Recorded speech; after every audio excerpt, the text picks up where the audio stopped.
Hello, my name is Nancy Sorge, and today I'm going to read the book Chrysanthemum by Kevin Hanks.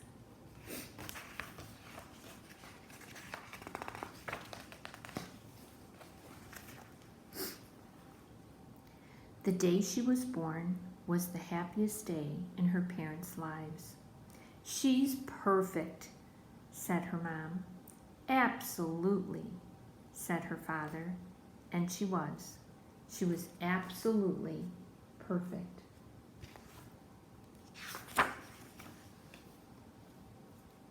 "Her name must be everything she is," said her mother. "Her name must be absolutely perfect," said her father, and it was. Chrysanthemum. Her parents named her Chrysanthemum. Chrysanthemum grew and grew and grew. And when she was old enough to appreciate it, Chrysanthemum loved her name.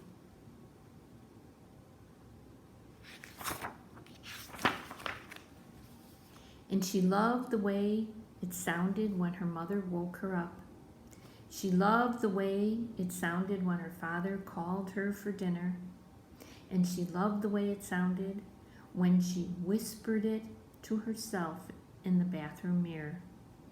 Chrysanthemum, chrysanthemum, chrysanthemum.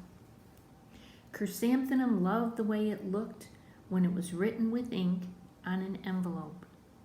Chrysanthemum loved the way it looked when it was written in icing on her birthday cake. And she loved the way it looked when she wrote it herself with her orange fat crayon. Chrysanthemum, chrysanthemum, chrysanthemum. Chrysanthemum thought her name was absolutely perfect. And then she started school. On the first day, Chrysanthemum wore her sunniest dress and her brightest smile. She ran all the way. "Hooray!" said Chrysanthemum. "School!" But when Mrs. Chudd took roll call, everyone giggled upon hearing Chrysanthemum's name. Don, Evie, Lois, Al, Les, Kay, Max, Sue, Bill, Pat, Tom, Sam, Ken, Joe, Rita, Victoria, Chrysanthemum. "It's so long," said Joe. "It scarcely fits on your name tag," said Rita.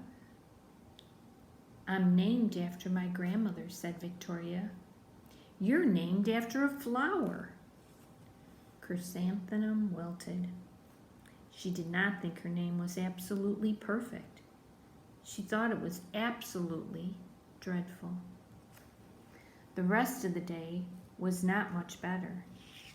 During nap time, Victoria raised her hand and informed Mrs. Chudd that Chrysanthemum's name was spelled with 13 letters. "That's exactly half as many letters as there are in the entire alphabet," Victoria explained. "Thank you for sharing with us, Victoria," said Mrs. Chudd. "Now put your head down."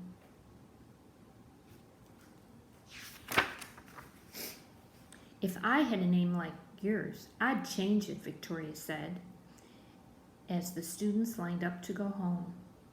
"I wish I could," thought Chrysanthemum miserably.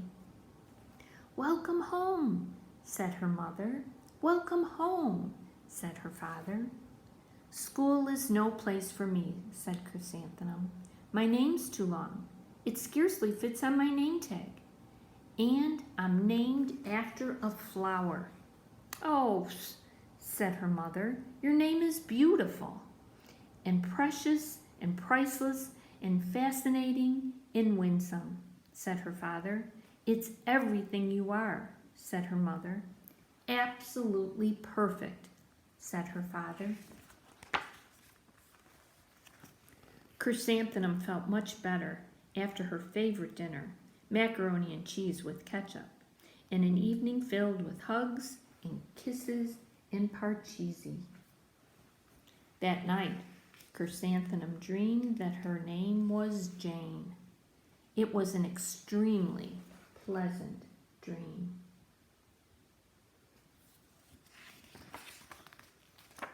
The next morning, Chrysanthemum wore her most comfortable jumper. She walked to school as slowly as she could. She dragged her feet in the dirt. Chrysanthemum, chrysanthemum, chrysanthemum, she wrote. She even looked like a flower, said Victoria as Chrysanthemum entered the playground. Let's pick her, said Rita, pointing. Let's smell her, said Joe. Chrysanthemum wilted. She did not think her name was absolutely perfect. She thought it was absolutely dreadful.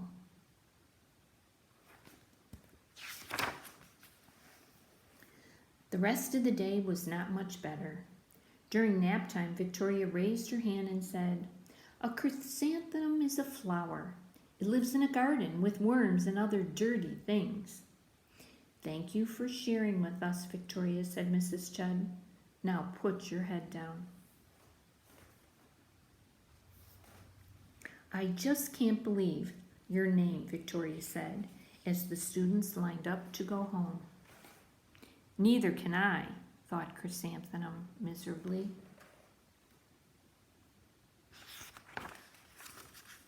"Welcome home," said her mother.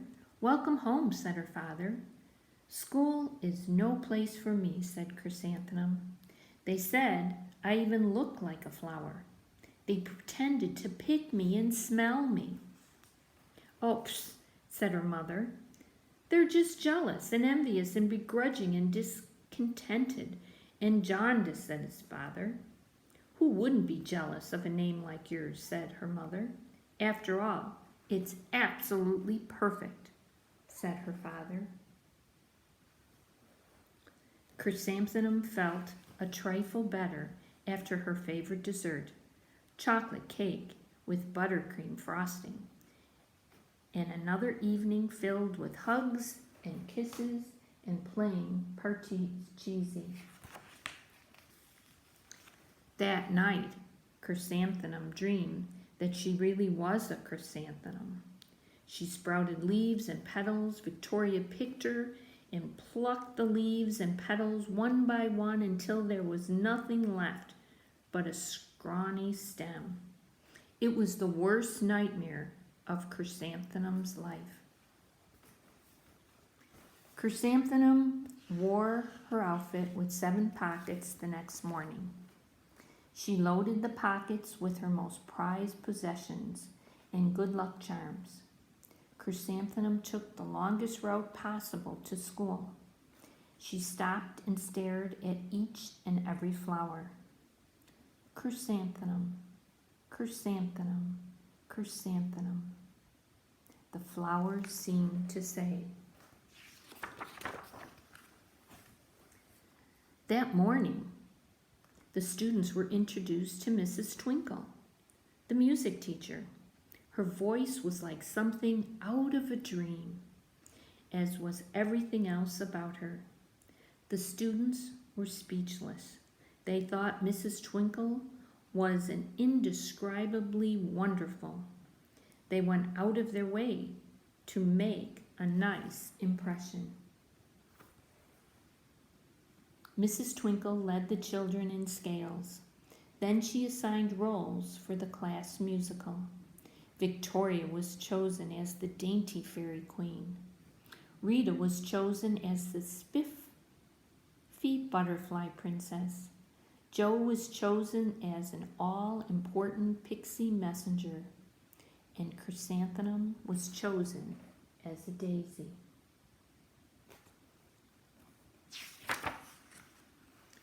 Chrysanthemum's daisy, chrysanthemum's daisy, Joe, Rita, and Victoria chanted, thinking it was wildly funny. Chrysanthemum wilted. She did not think her name was absolutely perfect. She thought it was absolutely dreadful. "What's so humorous?" said Mrs. Twinkle. "Chrysanthemum," was the answer. Her name's so long, said Joe. It scarcely fits on her name tag, said Rita, pointing. I'm named after my grandmother, said Victoria. She's named after a flower.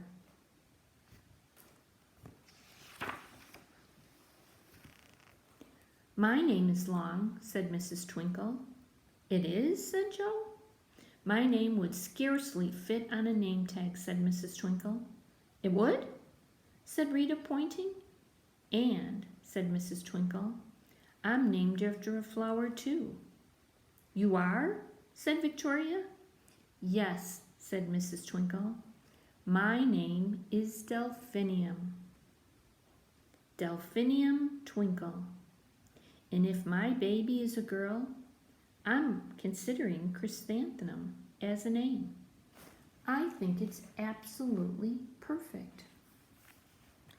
Chrysanthemum could scarcely believe her ears. She blushed, she beamed, she bloomed. Chrysanthemum, chrysanthemum, chrysanthemum.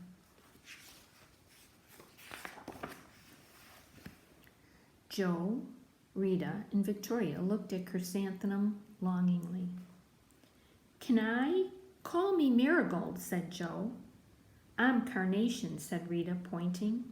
My name is Lily of the Valley, said Victoria. Chrysanthemum did not think her name was absolutely perfect. She knew it.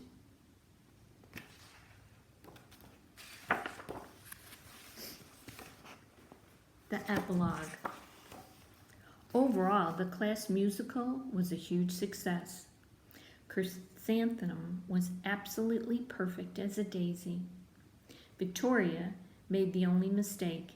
She completely forgot her lines as the dainty fairy queen. Chrysanthemum thought it was wildly funny, and she giggled throughout the entire dance of the flowers. Eventually, Mrs. Twinkle gave birth to a healthy baby girl, and, of course, she named her Chrysanthemum. The end.